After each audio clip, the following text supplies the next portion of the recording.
Renters beware. As rent continues to rise in a tight housing market, scammers may be looking to take your money. According to ApartmentList.com, 5.2 million U.S. renters lost money from rental fraud. Lachelle Yates is the Director of Communications for the Better Business Bureau. She says a scammer could have one of two goals. They are either trying to get your money for a property they do not have the ability to rent, or the scammer may be hoping to get your personal information.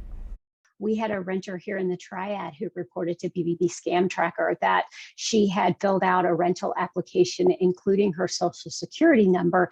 And she says that the landlord ended up taking out a line of credit in her name. Yates says scammers often bait potential renters by posting stolen pictures from real rental listings.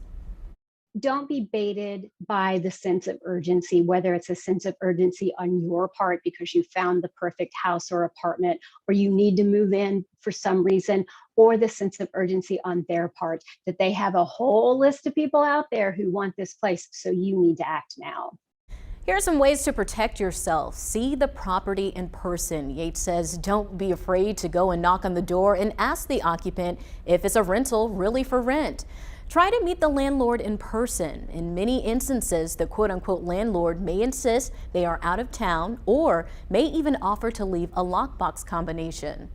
Call the rental property company. If there is a sign in the yard, call the number listed and ask the person if the person you've been dealing with is really employed by the rental property management company. And last, do your research. Yates recommends Google searching the landlord or the property management's email address. If that person has properties outside of the area, it could be a potential red flag.